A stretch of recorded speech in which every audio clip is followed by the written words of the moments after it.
नीतीश कुमार की अब खाल उधेड़ देंगे अगर वो चल रहे हैं मैदान में दिखेंगे ना, वहीं खाल उधेड़ेंगे। मैदान में चल रहे हैं, ये बात करते हैं कुछ, काम करते हैं कुछ। जब इन्होंने प्रेस के सामने देश का चौथा स्तंभ है बुला करके कहा कि हम जातिवार जनगणना कराएंगे, तो उसकी टाइम तय करो, कब कराओगे? प्रधानमंत्री बनने के बाद कि पहले इसको कराओ? प्रधानमंत्री का सपना तो बहुत दूर है भैया। भारतीय समाज पार्टी के अध्यक्ष और विधायक ओम प्रकाश राजभर यूपी में एक जाना माना चेहरा है और आज वो राजधानी पटना में आए हुए हैं और उनसे जानने की कोशिश करते हैं कि आखिर उत्तर प्रदेश से बिहार आने की उनकी वजह क्या है। राजभर जी, आप पटना आए हैं, वैसे अक्सर आप आते रहते हैं, लेकिन इस बार क्यों आप इस बार आए हुए हैं? आज आपकी पार्टी की स्थापना दिवस भी है, ये भी बताइए।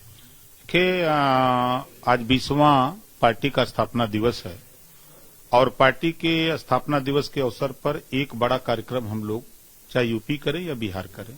हम 2004 से बिहार आते हैं, यहाँ चुनाव भी लड़े, लोकसभा विधानसभा हम चुनाव भी लड़ते हैं।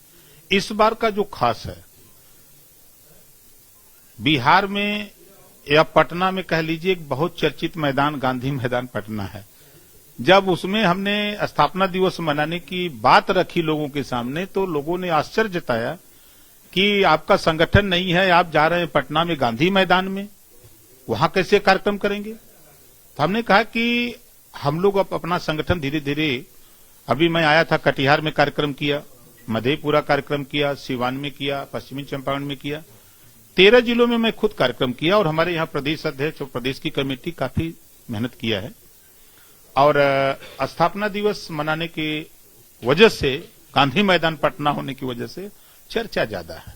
तो आप एक महीने से आप सावधान यात्रा पर निकले हैं, आज सावधान महारैली कर रहे हैं बिहार में आकर। आखिर यहाँ बिहार में किसको आपसे सावधान रहना है? क्या एनडीए के लोगों को, बीजेपी को आपसे सावधान होने की जरूरत है या फिर नीतीश लालू को आपसे सावधान? नहीं, हम जनता को समझा रहे हैं कि अब आप देश के नेताओं से सावधान रहो, आप अपनी लड़ाई लड़ो। कल तक अंग्रेजों के गुलाम हम लोग थे, आज हम नेताओं के गुलाम हैं। आंख मूंद करके नेता को हम वोट देते हैं कि ये हमारा नेता है, लेकिन नेता हमारे लिए क्या करता है?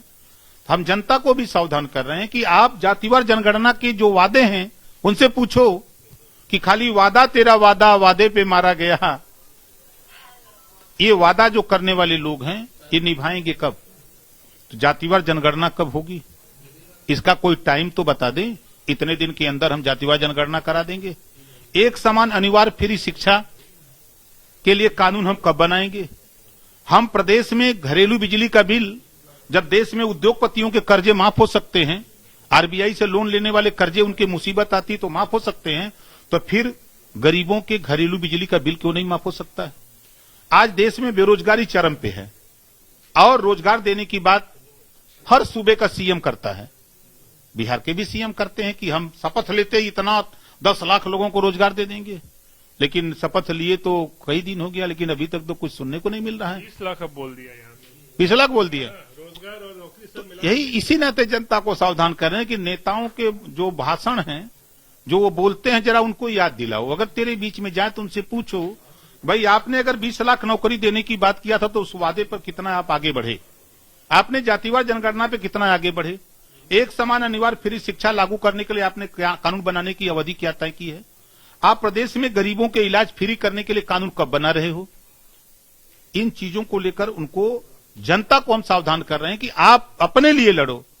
देश में गरीब, कमजोर, वंचित को रोटी, कपड़ा, मकान, शिक्षा, दवाई, आप इसके लिए जनता को जागृत कर रहे हैं और सावधान इनको कर रहे हैं कि नेताओं को भी सावधान, और आप लोगों को उसे भी सावधान कर रहा हूं कि आप लोग भी बड़ी बड़ी रैलियों के, बड़ी बड़े प्रिंट मीडिया और इलेक्ट्रॉनिक मीडिया के माध्यम से, अखबारों में और टीवी पे खूब चला, लेकिन कभी कोई पत्रकार आयोग बनाने की बात, कानून बनाने की बात नहीं किया।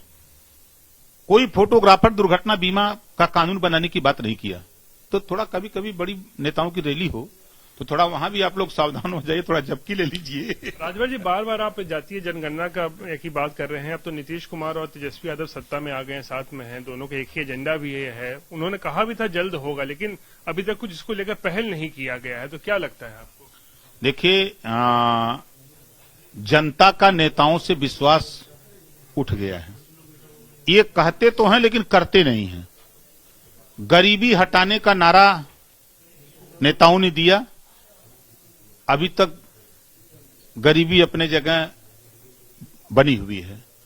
नेताओं ने सपना दिखाया कि हम राम राज ले आएंगे, वो सपना अभी साकार नहीं हुआ। नेताओं ने सपना दिखाया कि हम देश में नौजवानों को नौकरी देंगे, वो भी सपना अभी साकार नहीं हो पा रहा है। तो नेताओं की कथनी और करनी में जो अंतर है, उस बीच में हम जनता को खड़ा करना चाहते हैं कि नेताओं से पूछो, हम भी आए तो हमसे पूछो, आप क्या चाहते हो, क्यों नहीं करते हो, आप इस बात को क्यों नहीं उठाते हो। तो राजभर जी क्या करेंगे? नीतीश कुमार अगर नहीं जातीय जनगणना कराएंगे तो क्या कर लीजिएगा, बताइए। देखिए, जातिवार जनगणना नहीं कराएंगे तो जा रहे हैं यूपी में। हम सुने हैं कि फूलपुर जा रहे हैं। तो वो यूपी है, ये बिहार है। बिहार में आप बोल करके सरकार बना सकते हैं लंबे समय तक। नीतीश जी और लालू जी, दो लोगों की सरकार थी ना ज्यादा समय तक, 30 साल से तो यही लोग हैं, और 20 साल तक वहां थे यूपी में, 19 साल सपा और बसपा। आज यूपी में क्या हाल है सपा बसपा का? 1 एमएलए बसपा का बचा है, कांग्रेस का 2 एमएलए बचा है, और भारतीय समाज पार्टी का 6 एमएलए हो गया। तो यूपी में के साथ साथ अब हम लोग बिहार भी आए हैं। जो यहाँ उपेक्षित जातियां हैं, वंचित जातियां हैं, उनको भी राजनीतिक भागीदारी देकर के उनको खुद सदन के अंदर लड़ने लायक हम बनाना चाहते हैं। जिस तरह ओम प्रकाश राजभर लखनऊ में सदन के अंदर 403 विधायकों में खड़ा होकर के वंचित कमजोर की लड़ाई लड़ता है, उसी तरह यहां भी सदन के अंदर खड़ा होकर के लड़ाई लड़ें और हक दिलाने का काम करें, उनको हिस्सा दिलाने का काम करें। नीतीश कुमार प्रधानमंत्री बनने का सपना देख रहे हैं, बात करते होती है इस तरीके की, और आप भी जानते हैं कि प्रधानमंत्री का जो रास्ता है वो यूपी से होकर जाता है, तो यूपी में उनके चुनाव लड़ने की भी चर्चा होती है। तो वो यूपी के रास्ते क्या प्रधानमंत्री बनेंगे देश के? पहले तो यहाँ रास्ता सही कर लें, यहाँ का रास्ता सही कर लें। जो वादा किया है उन्होंने जातिवार जनगणना का और 20 लाख नौकरी का, पहले यहाँ तो पूरा कर लें, तब न जाएंगे दिल्ली की तरफ। यूपी हिलेंगे ना तो यहाँ के लोग भले कमजोर हो ना पूछें, लेकिन यूपी वाले घेर लेंगे। बताओ, पहले बताओ तेरी रजा क्या है। क्या होगा यूपी में, क्या होगा? नीतीश कुमार चुनाव लड़ेंगे वहां लोकसभा को। यूपी के लोग अब जागरूक हो चुके हैं। जैसे आपने कहा ना कि यूपी से ही रास्ता जाता है, 80 लोकसभा सीटें हैं। 80 लोकसभा सीट पे अगर निगाह वहां है तो पहले यहां जो आपने वादा किया है, तब आप वहां जाकर के बात कर सकते हैं। और यहां आपने कुछ किया नहीं, अपना वादा निभाया नहीं, और वहां जाकर के आप वादा निभाने की बात करेंगे, तो ये तो यूपी समझा देगा कि किधर जाना है। किधर जाना है। जातीय जनगणना नहीं लागू होने पर आप बड़े नाराज भी थे, आपने जो बयान दिया था नीतीश कुमार को लेकर, क्यों आपने ऐसा कहा था? देखिए, हम नेताओं से बहुत चिढ़ते हैं, नेतागिरी तो हम भी करते हैं, लेकिन हम नेताओं से बहुत चिढ़ते हैं। ये बात करते हैं कुछ, काम करते हैं कुछ। जब इन्होंने प्रेस के सामने, देश का चौथा स्तंभ है, बुला करके कहा कि हम जातिवार जनगणना कराएंगे, तो उसकी टाइम तय करो, कब कराओगे? प्रधानमंत्री बनने के बाद कि पहले इसको कराओ? प्रधानमंत्री का सपना तो बहुत दूर है भैया। अभी तो पहले तो कुल विपक्षीय नहीं गोलियां रहे हैं, तो क्या बनी है सर? क्या समर्थन उनको नहीं मिलेगा सारे विपक्षी दलों का, आपको लगता है? अब मांगे तब न। ये जहां जा रहे हैं, अब क्या हो रहा है भगवान जाने वो। लेकिन अभी तो हम नहीं देख रहे हैं कि विपक्षी ममता जी भी बनना चाहती हैं, शरद पवार जी बनना चाहते हैं, अखिलेश जी भी बनना चाहते हैं। जब सारे विपक्ष प्रधानमंत्री ये बनेंगे तो बनाएगा कौन? अब खाल उधेड़ देंगे उनका, नीतीश कुमार का, जातीय जनगणना नहीं कराएंगे तो। देखिए, जो वादा किया है उन्होंने, हमारे यहां भाषा है कि आप अगर काम नहीं करेंगे तो हम खाल उधेड़ लेंगे, आप अगर काम नहीं करेंगे तो हम बखिया उखेड़ देंगे। अमर्यादित थोड़ी भाषा हो जाती है ना, खाल उधेड़ देना किसी की। नहीं, ये अमर्यादित भाषा हो सकती है, लेकिन जो शब्दावली है, एक शब्द बहुवरत युत जब शोभा के हेत, हम अपने बयान पे कायम रहते हैं, हम पीछे हटने वाले नेता नहीं हैं। नीतीश कुमार की अब खाल उधेड़ देंगे अगर वो चल रहे हैं, मैदान में दिखेंगे ना, वहीं खाल उधेड़ेंगे, मैदान में चल रहे हैं। जातीय जनगणना नहीं कराएंगे तो? नहीं कराएंगे, कैसे नहीं कराएंगे? नहीं कराएंगे तो चलें यूपी में, कैसे चलेंगे यूपी? हम तो आए हैं बिहार याद दिलाने के लिए आए हैं कि आपने वादा किया है तो वो गाना मत गाओ, वादा तेरा वादा वादे पे तेरे मारा गया, बंदा है सीधा साधा, वो भूल जाओ। राजभर जी क्या करेंगे नीतीश कुमार के साथ? जातीय जनगणना नहीं होगा तो चलें यूपी में हम बताएंगे क्या करेंगे। अच्छा, एक चीज बताइए, अरविंद केजरीवाल का आपने कल देखा होगा, ये नया उन्होंने एक शगुफा छेड़ा है कि नोट के ऊपर गणेश लक्ष्मी की भी तस्वीर लगनी चाहिए। क्या लगता है इसमें? देखिए, हमारे हिसाब से उनको शगुफा छोड़ना चाहिए कि देश में एक समान अनिवार्य फ्री शिक्षा, ये शगुफा क्यों नहीं? उनको शगुफा छोड़ना चाहिए था देश में जातिवार जनगणना, उनको शगुफा छोड़ना चाहिए रोजगार परक शिक्षा का, उनको शगुफा छोड़ना चाहिए था घरेलू बिजली का बिल माफी का। ये तो सिर्फ ध्यान भटकाने के लिए नेता बोलते हैं कि रोटी कपड़ा मकान शिक्षा दवाई के लिए गरीब कमजोर वंचित लोग नए आवाज उठावें, उनका ध्यान भटका दो, चर्चा शुरू हो जाती है उधर। तो ये नेता सिर्फ मूल बिंदु से, मूल समस्या से ध्यान भटकाने के लिए, आज महंगाई एक बड़ा मुद्दा है, बेरोजगारी एक बड़ा मुद्दा है, इन मुद्दों से ध्यान भटकाने के लिए नेता कुछ बोल देते हैं। अब फोटो आ जाए गांधी जी की फोटो, तो गांधी जी को तो सब लोग जानते हैं कि देश की आजादी में बेचारे लगे, आजादी मिल गई। अब लक्ष्मी जी और सरस्वती जी या गणेश जी की फोटो, तो गणेश जी को तो सब लोग मानते हैं, सबसे पहले गणेश जी की पूजा होती है। गणेश जी की पूजा क्यों होती है इसको वो नहीं बता रहे हैं। ये बात केजरीवाल जी को बताना चाहिए कि हम क्यों कहते हैं। हम जब शंकर भगवान के सामने उनके दो पुत्र कार्तिकेय और गणेश, तो कार्तिकेय ने कहा कि हम सबसे ज्यादा विद्वान हैं, तो शंकर भगवान ने कहा कि अगर विद्वत्ता का परिचय लेना है तो चलो दोनों लोग जाओ, जो तीनों लोग की परिक्रमा करके आएगा वही सबसे बड़ा ताकत और विद्वान होगा। यही ना बात थी, ये बात उनको बताना चाहिए। तो कार्तिकेय तो मोर पे सवार लगा तीनों लोग के परिक्रमा करने, और गणेश जी, शंकर भगवान ने कहा था एक दिन दोनों बेटों को उपदेश देते समय कि तीनों लोग माता पिता में समाहित है, तो गणेश जी तो वहीं तीनों लोग का परिक्रमा करके खड़े हो गए।